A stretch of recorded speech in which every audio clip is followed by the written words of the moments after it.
고린도후서 4장 7절에서 15절 말씀 봉독할 때 주께서 성경에 명하신 바를 따라 주의 말씀 잘 받는 표로 크게 아멘합니다. 봉독합니다.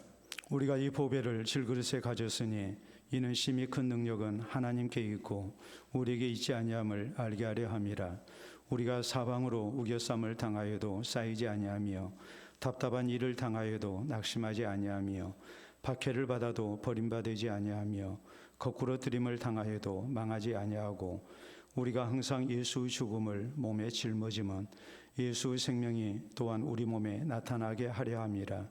우리 살아있는 자가 항상 예수를 위하여 죽음에 넘겨지면 예수의 생명이 또한 우리 죽을 육체에 나타나게 하려 함이라.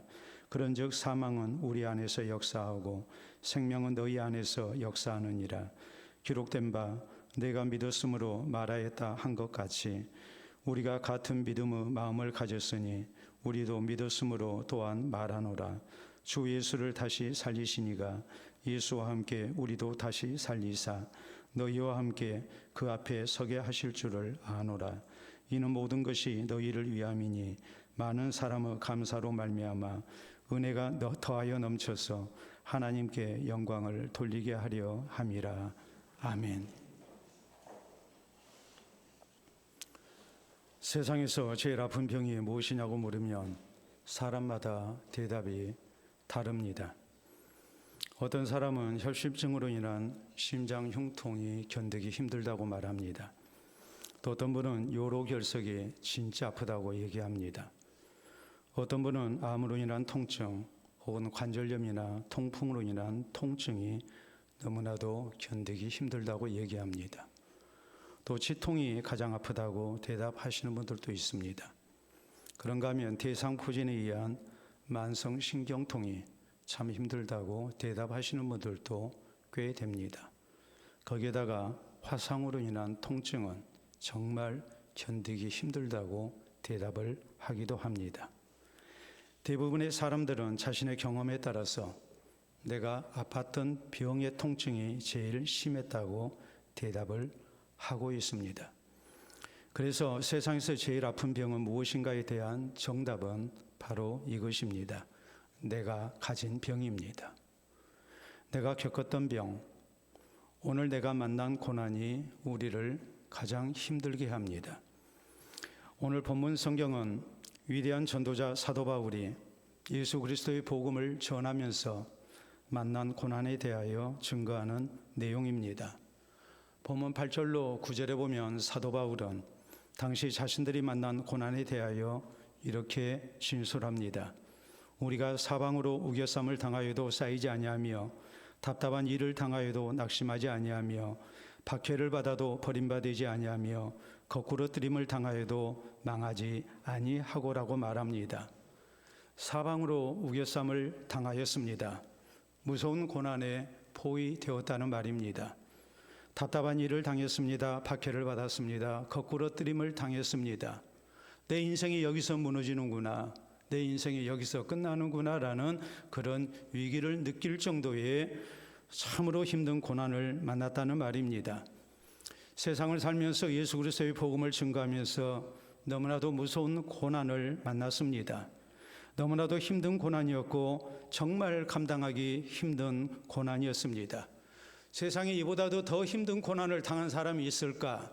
이렇게 생각이 되어질 정도로 지금까지 겪어보지 못한 아주 무서운 고난을 여러 차례 당했습니다. 그러므로 10절 상반절을 보면 바울은 이렇게 말씀합니다. 우리가 항상 예수의 죽음을 몸에 짊어짐은이라고 했습니다. 예수님께서 십자가에서 고난당하시고 죄인된 우리를 위해 죽으실 때 당하셨던 고난과 같은 그런 고난을 우리가 당했다는 말입니다. 죽을 고생을 참으로 많이 했다라고 고백을 합니다. 그러면서 이런 무서운 고난을 어떻게 감당하고 승리할 수 있었는지 그는 증거합니다. 그러므로 사랑하는 성도 여러분, 우리 모두 본문 성경을 통해서 우리가 고난 때 어떤 신앙 자세를 가져야 하는지 살펴봐야 됩니다. 그래서 우리 성도도 무서운 고난을 만났을 때에 하나님을 향한 신앙을 지키고 승리하는 성도들이 마땅히 되어야 될 것입니다. 그러면 우리 성도는 고난 때에 어떤 신앙 자세가 있어야 합니까? 우리는 첫째로 고난을 만났을 때에 겸손히 전능하신 하나님을 의지하고 살아야 됩니다. 7절에 바울은 말씀합니다. 우리가 이 보배를 질그릇에 가졌으니 이는 심히 큰 능력은 하나님께 있고 우리에게 있지 아니함을 알게 하려 함이라라고 말씀합니다. 여기 말씀하는 보배라는 것은 예수 그리스도의 복음을 말합니다. 질그릇에 가졌다는 말은 연약한 자신들의 모습, 연약한 인생을 말씀하고 있는 겁니다. 그러므로 우리가 이 보배를 질그릇에 가졌으니라라는 이 말씀의 의미는 하나님께서 질그릇처럼 연약한 자신들에게 예수 그리스도의 복음을 증거하게 하셨다는 뜻입니다. 그리고 그 이유를 뭐라고 말씀하십니까? 이는 심히 큰 능력은 하나님께 있고 우리에게 있지 아니함을 알게 하려 함이라라고 말씀합니다. 다시 말해서 우리가 보배를 질그릇에 담지 않습니다. 보배는 금그릇이나 참으로 귀한 그릇에 담습니다. 예수 그리스도의 보배로우신 복음을 증거하는 사도로 세우심을 입었을 때에 하나님께서 우리를 능력 있게 하시고 우리로 하여금 이 복음 증거하는 사역을 잘 감당토록 해 주셔야 되는데, 우리 하나님께서 질그릇 같은 자신들에게, 너무나도 보잘것없는 자신들에게 이 귀한 사명을 맡겼다고 말씀합니다. 그리고 그 의미가, 그 숨은 뜻이 무엇이냐 했을 때에 사람의 잘남으로, 내 능력으로, 내 지혜로, 내 경험으로 예수 그리스도의 복음을 증거하는 것이 아니라 나의 연약함을 하나님 앞에 겸손히 고백하며 살아계신 하나님을 의지하는 가운데 하나님의 도우심과 능력으로 복음을 증거케 하시려고 하나님께서 우리에게 여러 가지 고난을 만나게 하신 거라고 바울은 강조하고 있는 것입니다.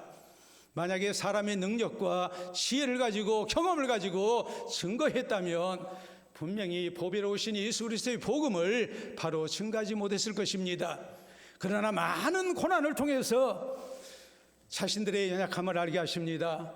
그리고 겸손히 하나님 의지하게 하십니다. 내가 질그릇밖에 되지 아니한다는 것을 깨닫게 하시고 살아계신 하나님을, 나를 세우신 하나님을 의지하는 가운데에 하나님의 능력으로 복음을 증거하는 하나님의 사람 되게 하셨다고 바울은 고백을 합니다.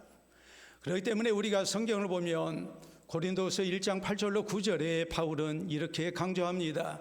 형제들아, 우리가 아시아에서 당한 환난을 너희가 모르기를 원치 아니하노니 우리가 힘에 겹도록 심한 고생을 하여 살 소망까지 끊어지고 우리는 우리 자신이 사형 선고를 받은 줄 알았으니 이는 우리로 자기를 의지하지 말고 오직 죽은 자를 다시 살리시는 하나님만 의지하게 하려 하심이라라고 바울은 고백합니다. 예수 그리스도의 복음을 증거할 때 왜 이렇게 많은 고난을 당하게 하셨는가? 사형 선고를 받은 것 같은 살 소망까지 끊어진 그런 위기 가운데 하나님께서 우리를 힘들게 하셨는가?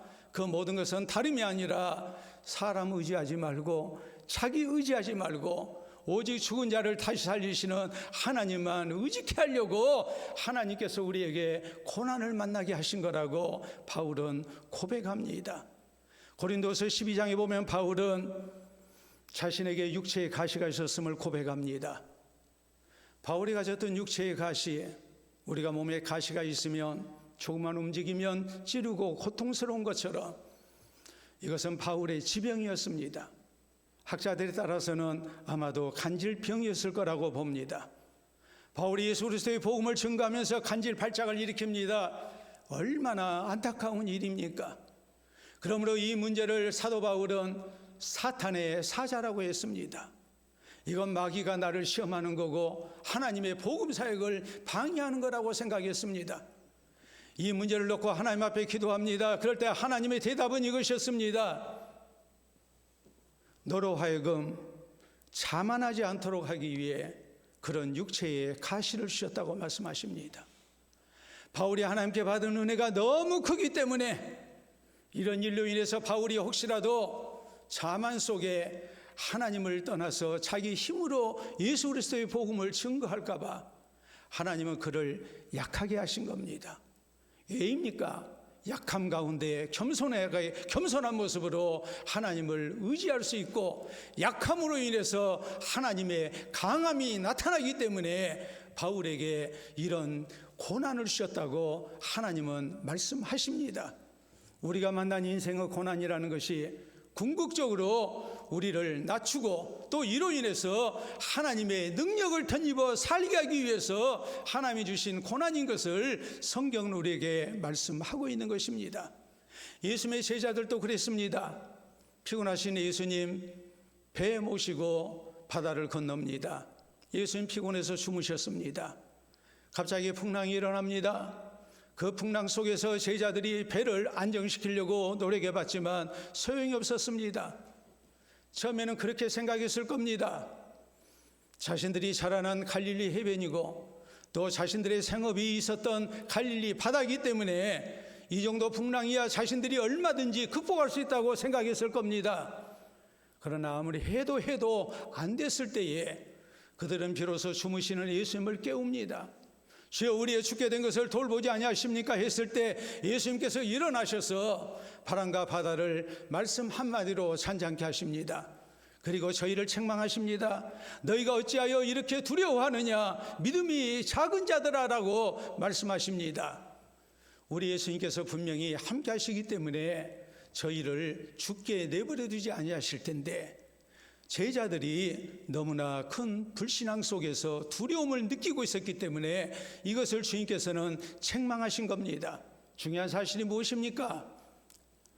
내 능력 밖의 일을 만나게 될 때에 우리는 비로소 겸손한 모습으로 예수님을 주님을 찾는다는 사실입니다. 그렇기 때문에 사도 바울이 강조한 말씀이 이것입니다. 왜 하나님께서 우리에게 이토록 고난을 만나게 하셨는가? 이런 모든 일을 통해서 겸손한 모습으로 전능하신 하나님을 의지케 하신 거라고 바울은 강조하고 있는 겁니다. 1600년대에 영국에 올리버 크로멜이 있었습니다. 그는 청교도 혁명 지도자로서 신실한 그리스도인이었습니다. 청교도들은 하나님의 말씀을 따라서 깨끗하게 살고자 하는 참으로 신실한 그리스도인들을 일컫는 용어입니다. 범죄로 인해서 타락해버린 영국 사회를 새롭게 하기 위해 올리버 크로멜이 청교도의 지도자가 돼서 혁명을 일으켰습니다. 그런데 이 일이 만만치 않습니다. 더구나 가정적으로 사랑하는 아내가 죽고 말았습니다. 혁명은 뜻대로 되지 아니합니다. 여러 가지 반대에 부딪힙니다. 너무나 답답했습니다. 낙심이 됩니다. 포기하고 싶었습니다. 그러던 가운데 어느 날 성경을 읽다가 올리버 크로멜은 사도 바울의 놀라운 고백을 읽게 됩니다. 그 말씀은 빌립보서 4장 13절에 있는 말씀이었습니다. 내게 능력 주신 자 안에서 내가 모든 것을 할 수 있느니라라는 하나님의 말씀이었습니다. 내가 어떤 형편에 처하든지 그 형편 속에 하나님이 함께 하시고 도우심으로 모든 것을 감당케 하신 하나님의 은혜를 간증하고 있는 놀라운 고백입니다. 이 성경 말씀을 읽고 크로멜은 자기를 보는 대신에 사람을 보는 대신에 내게 능력 주시는 하나님을 바라보게 됩니다. 간절한 모습으로 하나님을 의지합니다. 하나님께 기도합니다. 그럴 때 하나님의 위로와 또 하나님의 도우시는 은혜가 나타났습니다. 혁명 가운데 답답했던 일들 모두가 다 선이 해결되고 혁명은 성공할 수 있었고 영국을 새롭게 하는 하나님의 사람으로 그는 한 시대에 귀하게 쓰임을 받습니다. 사랑하는 성도 여러분, 신앙경은 이렇게 말합니다. 하나님과 함께하면 바다도 건널 수 있지만 하나님과 함께하지 아니하면 문지방도 문턱도 넘을 수 없다라고 말을 합니다. 아무리 넓은 바다가 우리 앞을 가로막고 있다 할지라도 우리가 하나님 의지하고 나아가면 그 바다를 건널 수 있습니다. 그러나 우리가 하나님 없이 살면 조그만 문턱에도 우리 인생은 넘어질 수밖에 없습니다. 그렇기 때문에 시편 55편 22절은 말씀합니다. 내 짐을 여호와께 맡기라. 그가 너를 붙드시고 의인의 요동함을 영원히 허락하지 아니하시리로라라고 말씀하셔서 우리의 모든 삶 속에 우리가 고난을 만날 때 더더욱 나의 연약함을 깨닫고 전능하신 하나님을 겸손히 의지하고 살 것을, 하나님의 은혜를 구할 것을 우리에게 성경은 말씀하고 있습니다. 그러므로 우리 모두 고난을 만났을 때에 내 인생의 연약함을 깨달아야 됩니다. 그리고 우리는 겸손한 모습으로 전능하신 하나님 의지하고 살아야 됩니다. 그래서 하나님의 도우심으로 오늘 만난 모든 고난을 잘 감당하고 이겨내는 가운데 하나님을 찬송할 수 있는 우리 모두가 될 수 있기를 바랍니다. 두 번째로 우리가 기억해야 할 일은, 우리가 고난을 만났을 때 우리 성도는 낙심하지 말고 우리가 하나님을 향하여 소망을 갖는 성도가 되어야 된다는 사실입니다. 8절로 9절에 바울은 말씀합니다. 우리가 사방으로 우겨쌈을 당하여도 쌓이지 아니하며 답답한 일을 당하여도 낙심하지 아니하며 박해를 받아도 버림받지 아니하며 거꾸로 뜨림을 당하여도 망하지 아니하고라고 했습니다. 여러 가지 고난을 거푸당했을 때에 참으로 절망을 느낄 수밖에 없었습니다. 낙심할 수밖에 없었습니다. 그러나 고난을 통해서 질그릇 같은 인생의 연약함을 깨달았습니다. 나의 무능을 깨달았습니다. 그리고 겸손히 전능하신 하나님을 의지합니다. 그럴 때 더 이상 낙심하지 않을 수 있었습니다. 하나님을 향한 신앙 가운데 위로를 받습니다. 하나님을 의지하는 가운데 하나님의 도우심이 나타날 것을 확신하면서 소망을 가질 수 있었습니다. 당장 죽을 것 같은 고난이었지만 분명히 하나님께서 함께 하시고 도와주시고 살게 해주실 것이라고 확신을 했던 것입니다. 그러므로 이어진 10절에 있는 말씀을 보면 우리가 항상 예수 죽음을 몸에 짊어짐은 예수의 생명이 또한 우리 몸에 나타나게 하려 함이라고 말씀합니다. 어떤 경우 자신들이 예수 그리스도의 복음을 증거하다가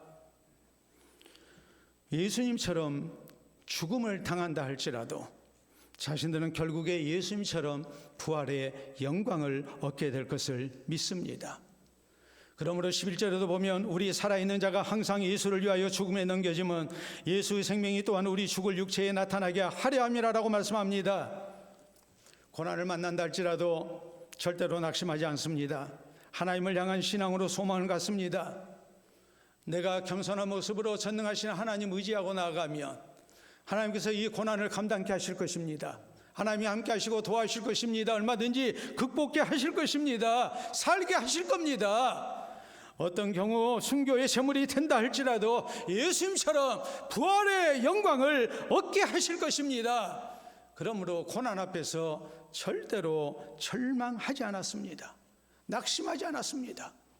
대신 하나님을 향한 신앙으로 소망을 갖고 죽음을 만난다 할지라도 낙심하지 아니한 가운데 부활의 소망 가운데 그 고난 앞에 믿음을 지켜나가고 자신에게 주어진 책임을 다하는 하나님의 사람으로 헌신될 수 있었다고 고백을 하고 있는 것입니다. 오늘 우리 성도도 고난을 만났을 때에 바로 이 신앙 자세가 있어야 됩니다. 인생의 연약함을 깨닫고 우리가 겸손히 전능하시는 하나님 의지했다면 하나님께서 분명히 우리와 함께 하실 것입니다. 우리를 도와주실 것입니다. 그러므로 우리가 낙심할 이유가 없고 우리가 소망을 가지고 고난에 맞설 줄 아는 믿음의 사람이 되어야 된다는 것을 우리가 명심해야 됩니다. 애굽에서 노예 생활하던 이스라엘 백성들이 하나님의 놀라우신 은혜 가운데 구원을 받았습니다. 저희가 해방됐습니다. 하나님께서 약속하신 젖과 꿀이 흐르는 가나안 땅을 향해 나아갑니다.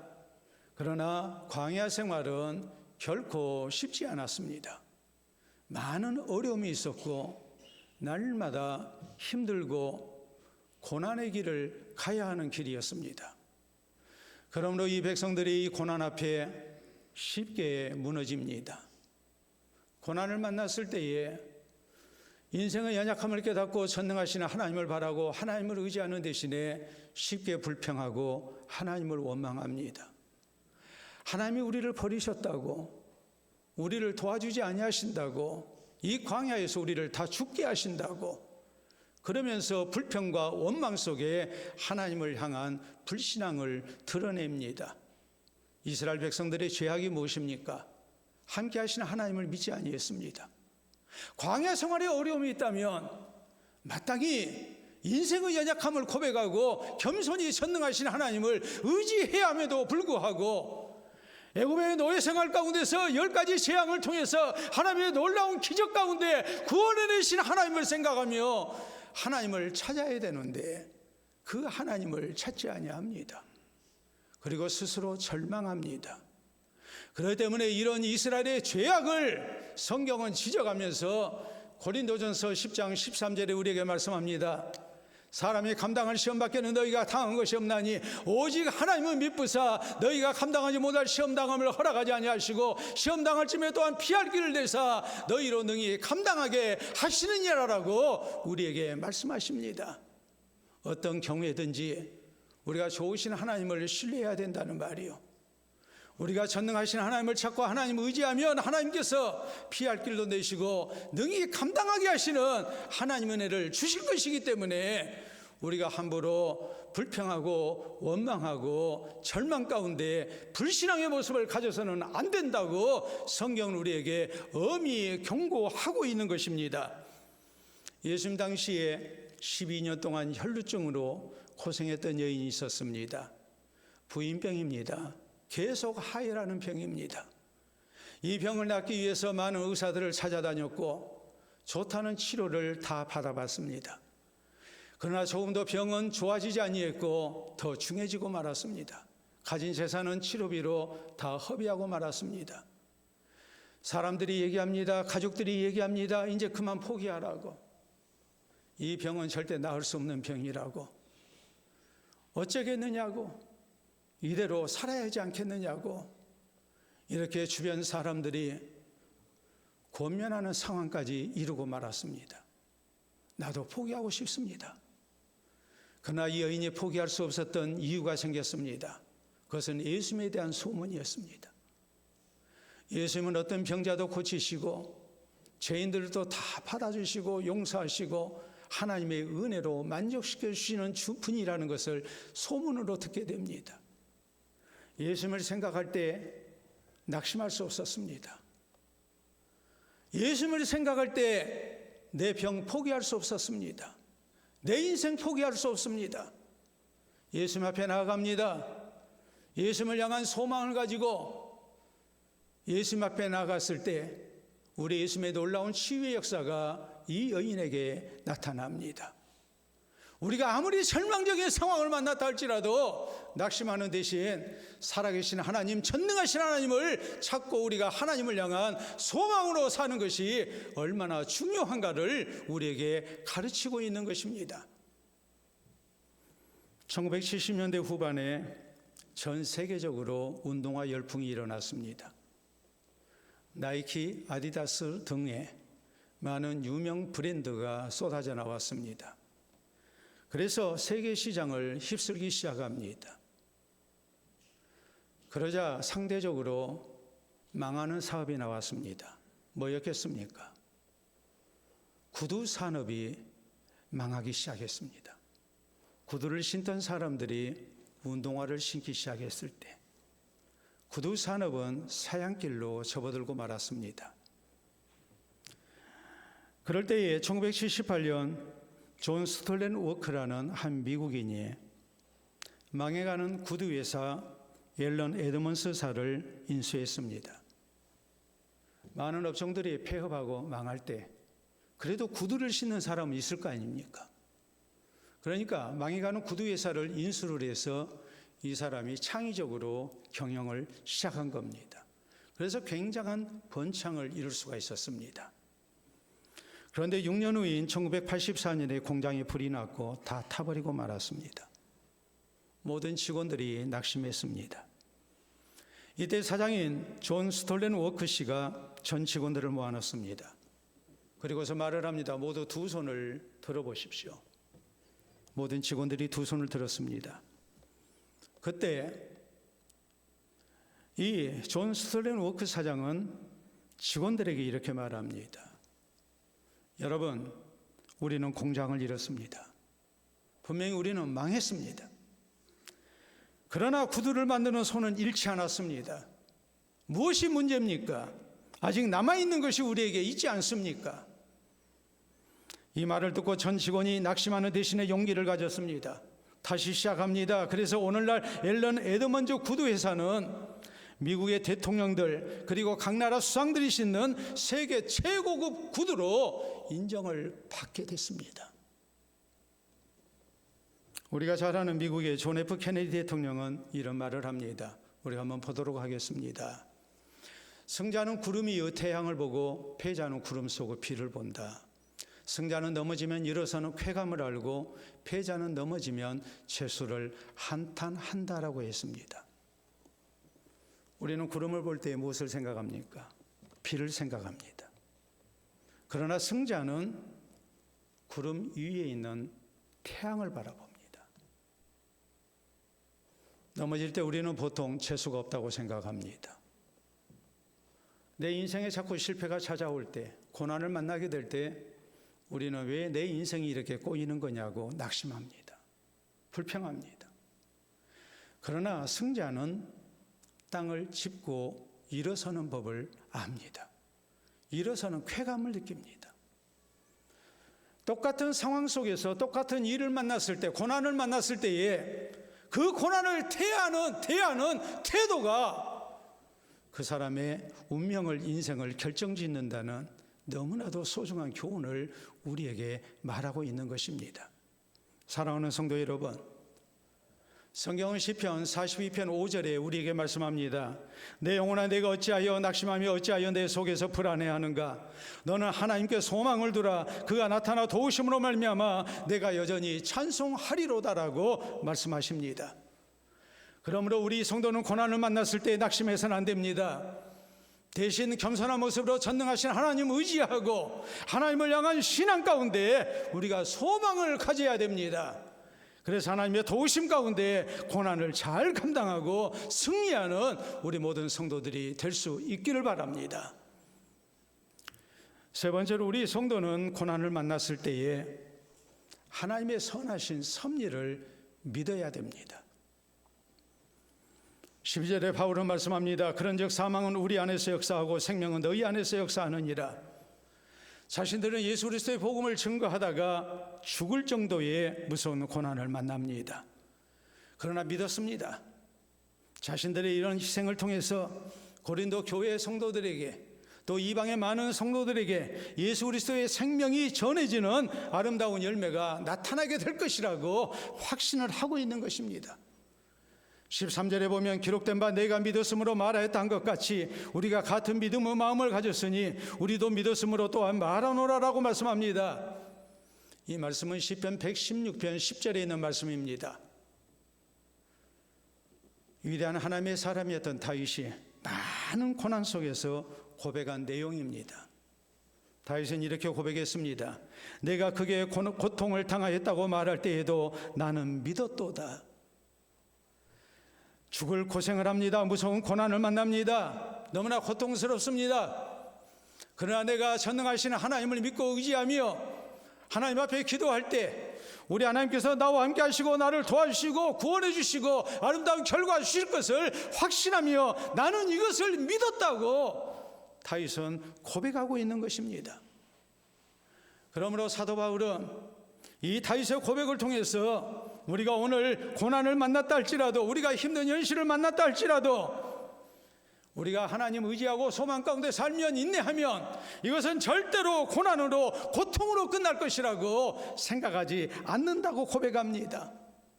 분명히 하나님의 선하신 섭리 가운데 아름다운 결과가 나타날 것이라고 바울은 믿고 외치고 있는 것입니다.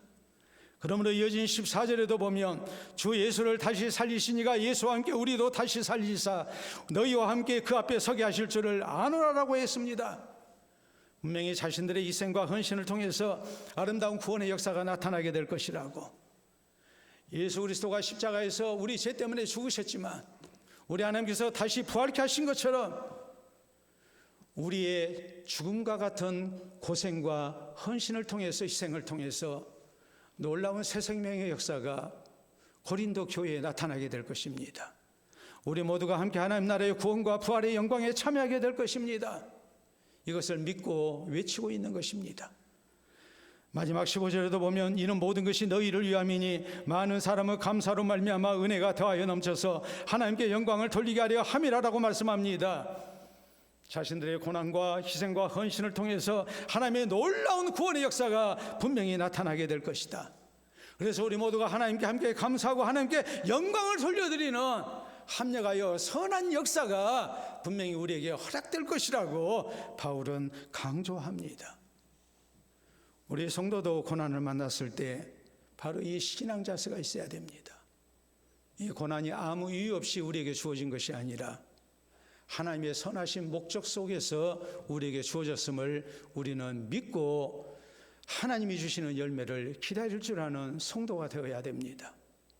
요셉이 그랬습니다. 요셉은 하나님을 향한 신앙으로 살았지만 원치 않냐는 고난을 너무나도 많이 당했습니다. 믿었던 형들에게 속아서 그는 애굽의 노예로 팔려가는 신세가 됐고 주인에게 할 수 있는 최선을 다한 충성을 했지만 누명을 쓰고 감옥 생활을 해야 했습니다. 자신이 도움을 준 사람에게 배신당하는 아픔도 겪었습니다. 그러나 이런 모든 것 다음에 요셉은 애굽의 총리라는 자리에 오르게 됩니다. 하나님께서 분명히 자신에게 주신 약속을 이루실 것이라 믿고 요셉은 이 모든 일도 합력해서 하나님의 약속을 이루는 하나님의 선하신 섭리 가운데 허락된 것이라고 믿고 요셉은 하나님을 향한 신앙을 버리지 않았습니다. 끝까지 인내합니다.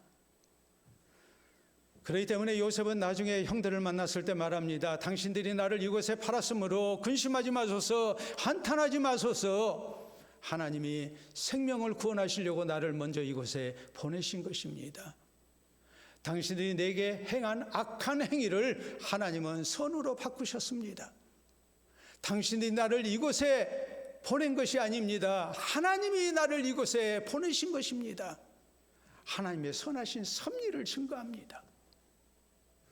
우리를 사랑하시는 하나님께서 분명히 우리에게 허락하신 모든 일들은 궁극적으로 합력하여 선한 역사를 이루심을 우리에게 강조하고 있는 겁니다.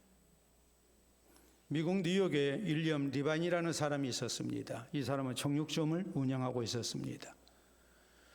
그런데 어느 날 곤충 강도를 당했습니다. 가게에 강도가 찾아와가지고 곤충으로 이어받고 돈을 내놓으라는 겁니다. 그래서 꼼짝없이 그날 번 돈을 다 내놓을 수밖에 없었습니다. 사람들이 얘기합니다. 곤충 강도들이 많으니까 재수없이 당한 일이라고 위로를 해줍니다. 마음을 다잡고 그리고 다시 장사를 하는데 일주일 만에 또 곤충 강도가 찾아왔습니다. 그래서 또 그날 매출을 다 털렸습니다. 사람들이 또 위로해 줍니다.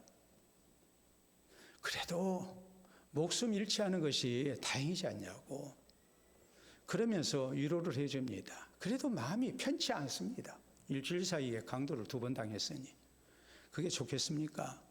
그런데 또 당했습니다. 한 달 사이에 4번을 곤충 강도를 당했습니다.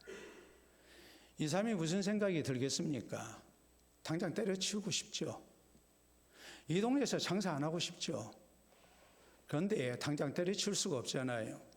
그래서 그래도 내가 목숨은 건져야 되겠다 싶어서 이 사람이 생각해낸 게 방탄조끼를 구입해서 착용하는 거였습니다. 그런데 이상한 일을 발견했습니다. 내가 강도를 한 달 사이에 4번을 당하고 목숨 건지기 위해서 방탄조끼를 구입해서 입었다고 하니까 옆에 가게, 주변에 있는 가게 주인들도 하는 얘기가 그거 어디서 구했냐고 나도 입어야 되겠다고 그러는 거예요. 그래서 이 사람이 생각을 했어요. 의외로 방탄조끼 수요가 많다는 것을 알았어요. 바로 정육점을 때려치웠습니다. 그리고 방탄조끼를 만드는 회사를 세웠습니다. 그래서 오늘날 세계에서 제일 가는 회사를 세웠습니다. 이 사람에게 물었습니다. 당신의 성공의 비결이 무엇입니까? 했더니 이 사람의 대답은 이것입니다. 한 달에 4번 곤충 강도를 당한 겁니다. 불행한 일을 당했지만은 이런 일이 도리어 나에게 하나님의 복으로 나타났다는 것을 의미합니다. 사랑하는 성도 여러분, 성경은 로마서 8장 28절에 우리가 너무나 잘 아는 말씀 우리에게 강조합니다. 너희가 알거니와 하나님을 사랑하는 자 곧 그의 뜻대로 부르심을 입은 자들에게는 모든 것이 합력하여 선을 이루느니라. 우리를 사랑하시는 우리 하나님께서, 예수 그리스도를 우리에게 허락하시는 하나님께서, 우리의 영육간에 우리의 삶의 주인 되시는 하나님께서, 하나님의 사랑하시는 백성들 만나는 모든 일을 주장하시는 하나님께서 모든 일을 합력해서 선한 역사로 결과를 나타내시는 법이라고 우리에게 믿어야 된다고 성경은 말씀하십니다. 그러므로 우리 성도는 고난을 만났을 때 이 신앙의 자세가 있어야 됩니다. 인생의 연약함을 깨닫고 겸손히 하나님 의지하고 하나님을 향한 소망으로 신앙으로 살면 하나님은 분명히 합력하여 선한 역사를 우리에게 나타내심을 우리는 믿어야 됩니다. 합력하여 선한 섭리를 나타내시는 하나님을 믿고 우리가 고난 속에서도 함부로 불평하거나 원망하지 않고 낙심하지 않고 우리가 소망 가운데 하나님의 구원의 날을 기다릴 줄 아는, 그래서 하나님을 찬송하는 성도들 되는 은혜가 우리 모두에게 있기를 바랍니다. 오늘날 최고의 보석 하면은 다이아몬드를 듭니다. 다이아몬드는 대부분 투명하고 무색에 가깝습니다. 또 무색일수록 고급 다이아몬드로 가치를 인정받습니다. 그런데 다이아몬드는 이런 무색만 있는 것이 아닙니다. 유색 다이아몬드도 있습니다. 푸른색을 띠고 있는 블루 다이아몬드, 핑크 다이아몬드, 또 초록색을 띠고 있는 그린 다이아몬드, 노란색을 띠고 있는 오렌지 다이아몬드, 또 붉은색, 보라색 등등의 이런 다이아몬드도 분명히 존재합니다. 그리고 이런 유색 다이아몬드는 희소성과 아름다움으로 인해서 더 높은 가치를 인정받고 있습니다. 지난 2022년 7월 19일에 아프리카 앙골라에서 170캐럿의 핑크 다이아몬드가 채굴이 됐습니다. 1캐럿은 0.2g입니다. 그러므로 170캐럿의 다이아몬드는 34g에 해당됩니다. 34g이면 여러분이 짐작이 안 가요. 여러분 냉장고에 있는 큰 달걀의 절반 정도 크기의 다이아몬드예요. 굉장히 크죠. 이것은 300년 만에 발견된 가장 큰 핑크 다이아몬드였습니다. 핑크 다이아몬드는 1만 개의 다이아몬드가 채굴되면 그 가운데 하나 정도 발견되는 굉장히 희소성이 뛰어난 아름다운 다이아몬드입니다. 우리가 한번 보도록 하겠습니다. 저게 핑크 다이아몬드입니다. 여러분 얼굴 표정이 저게 뭐 다이아몬드야? 다이아몬드처럼 안 생겼잖아요. 저거 원석이에요. 저 원석을 다듬게 되면 대개 절반 정도 크기가 돼요. 그리고 그 가격은 무려 우리 돈으로 1,400억 원에 해당이 돼요. 어마어마하죠. 그런데 이런 핑크 다이아몬드 외에 그 외에 여러 유색 다이아몬드가 있어요. 우리가 보도록 하겠습니다. 저렇게 약간 노란색을 띠고 있는 유색 다이아몬드입니다. 다음 사진을 보시게 되면 얼마나 아름답습니까? 또 여러분 보시게 되면 계속 붉은색 다이아몬드, 다음 보시게 되면 저렇게 약간 오렌지색을 띠고 있는 다이아몬드입니다. 다음 보시게 되면 푸른색 다이아몬드, 또 볼까요? 저렇게 보라색 계통의 다이아몬드. 저런 다이아몬드들, 또 저런 다이아몬드, 다음 또 우리가 보시게 되면 이렇게 이제 아름다운 유색 다이아몬드들이 많아요.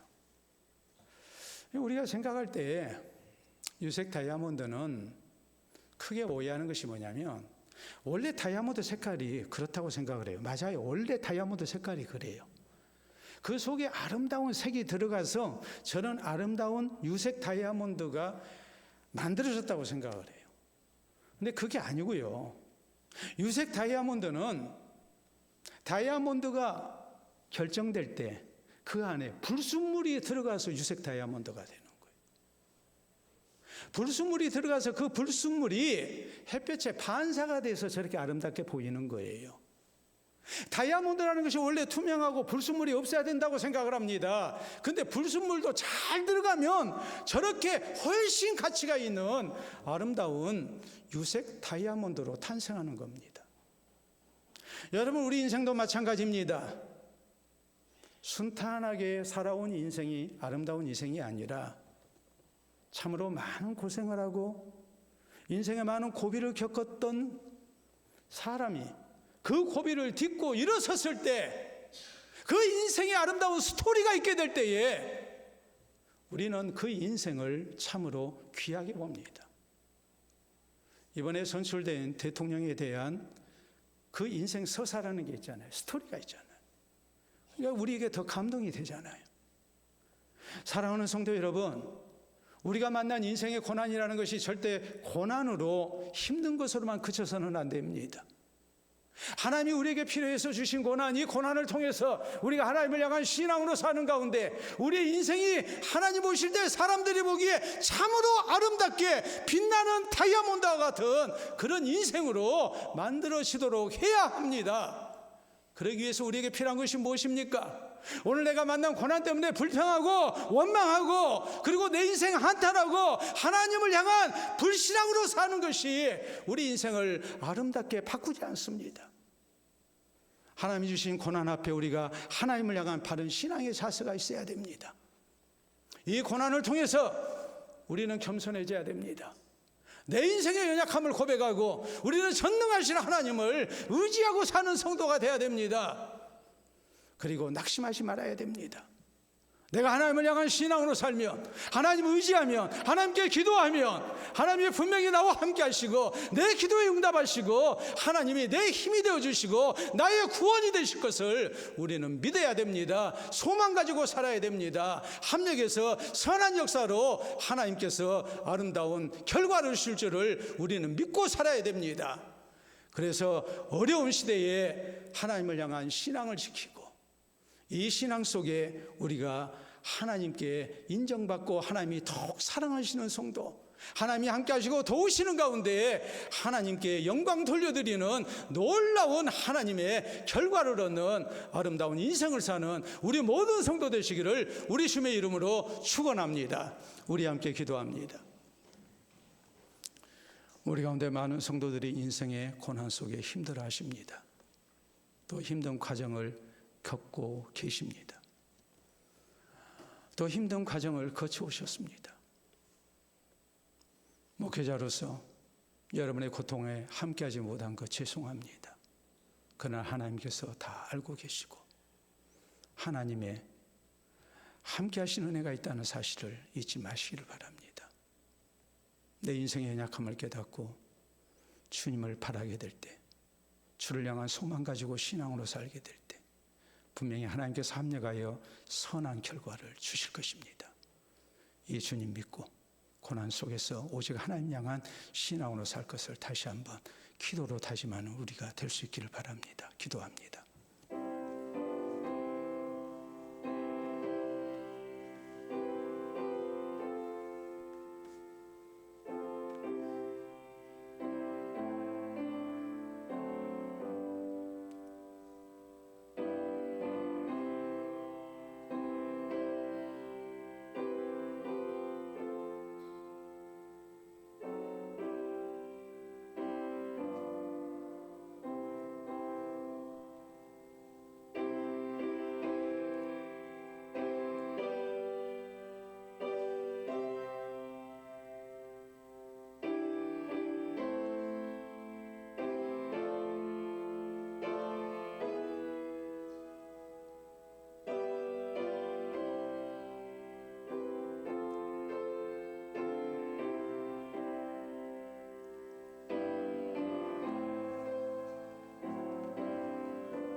상한 갈대를 걷지 아니하시고 거져가는 심지를 거지 아니하시기를 심판하여 이기실 때까지 하시겠다 약속하신 아버지, 은혜를 진심으로 감사합니다. 세상 살면서 원치 아니하는 고난을 당하고 또 여러 질고 속에 또 넘어짐 속에 우리가 힘들어할 때도 많지만 우리에게 살아계신 하나님 전능하신 아버지가 계심을 잊지 아니하게 하시사 우리가 주를 바라며 다시 일어서게 하시고 소망 갖도록 해주신 것을 진심으로 감사합니다. 이 시간도 다시 한번 주를 바라며 우리가 믿음으로 살 것을 다짐합니다. 사랑하는 성도들, 특별히 고난 가운데 있는 성도들, 주님 잊지 않고 계시오니 이제 저희를 다시 한번 기억해 주시고 주의 강한 오른손으로 저희를 붙들어 주시옵소서. 하나님을 바라게 하시고 하나님 의지하게 하시고 낙심된 자리에서 다시 소망 갖게 하여 주셔서 우리 하나님 의지하는 백성들마다 합력하여 선한 길로 인도해 주시고 구원의 하나님을 찬미하는 입술들 되도록 주님 역사해 주시옵소서. 우리 사랑하는 성도들 무슨 일을 만나든지 낙심치 않게 하시고 인생의 연약함을 깨달을 때마다 전능하신 하나님을 기억하며 하나님을 향한 신앙으로 모든 문제를 대하게 하시고 우리 하나님께 기도하며 하나님 은혜를 구하게 하셔서 넉넉히 이기게 하시는 하나님의 놀라운 도우심이 있게 해주시옵기를 원합니다. 또 합력하여 선한 역사를 이루신 하나님을 우리가 체험할 수 있기를 원합니다. 그래서 고난당한 것이 오히려 우리에게 복이 되게 하시고 감사한 일이 되게 하시고 다행스러운 일이 되게 하시고 우리 주님의 살아계심을 증거하는 아름다운 간증이 될 수 있도록 인도하여 주시옵소서.